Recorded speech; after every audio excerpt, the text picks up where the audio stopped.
Once upon a time, in a kingdom far away, there lived a king and queen who longed for a child.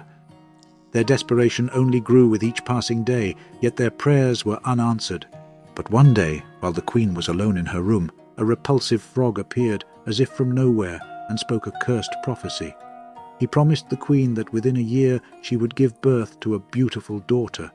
Little did they know, their joy would be short-lived, for the curse would come to pass. The king and queen threw a grand feast to celebrate the birth of their daughter. All the wise women in the kingdom were invited, but one who had been snubbed. This one harbored a deep resentment towards the royal family.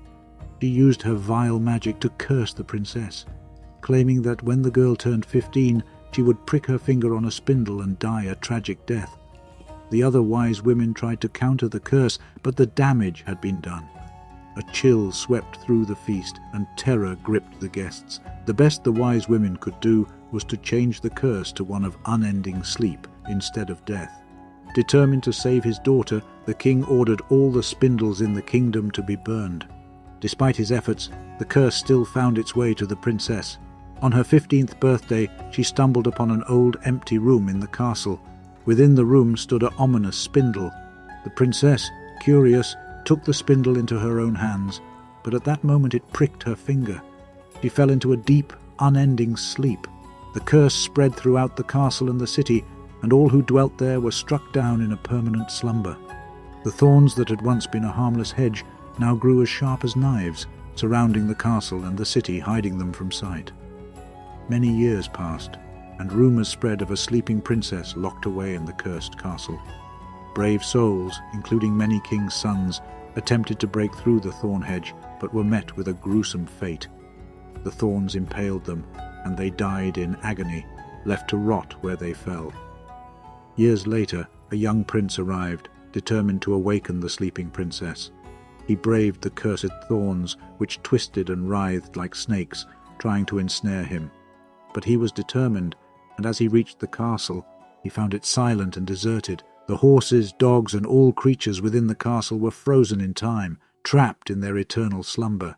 He searched the castle, and when he found the princess, he was struck by her beauty, even in her sleep. Overcome by desire, he leaned in and kissed her, and she awoke, staring at him with a hollow gaze. The king and queen and all the inhabitants of the castle also awoke, their eyes vacant and unseeing. The prince soon discovered that the curse had twisted their minds, turning them into beings of misery and despair. The prince realized too late that he had made a grave mistake. He had been blinded by his own desires and had awakened a cursed kingdom. Even still, in great hope, he married the princess. The wedding between the prince and princess was held with great splendor, but the darkness within the castle lingered, like a creeping, insidious disease.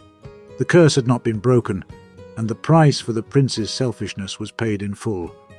The darkness had taken hold, and it would never let go. As the days passed, the prince began to notice something sinister about the kingdom. The animals, once docile and obedient, had become feral and dangerous, attacking anything that moved. The plants and trees had withered and died, and the sky above was constantly overcast with a sickly greenish hue. The inhabitants of the castle were also changed, their eyes vacant, their voices hollow, their minds consumed by despair. The prince soon realized that the curse had not been broken, and he had doomed himself and his people to a life of darkness. The once beautiful princess was now a mere shell of herself, a puppet of the curse, and the prince began to regret ever awakening her. As the years went by, the curse only grew stronger, and the prince could feel his own mind slipping away. He became consumed by a sense of hopelessness, and all he could do was watch as the kingdom crumbled around him. One day, as he wandered through the desolate castle, he stumbled upon the old spindle that had cursed the princess. It was then that he realized what he had to do. He took the spindle in his hand and drove it deep into his heart, sacrificing himself to break the curse. As the prince's lifeless body fell to the ground, the curse was finally broken.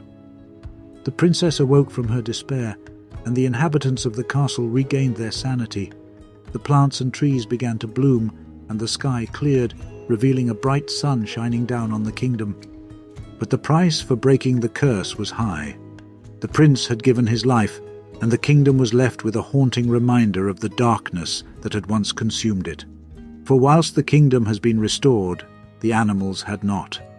The lands were full of evil and wicked creatures. The kingdom was known as the Cursed Kingdom.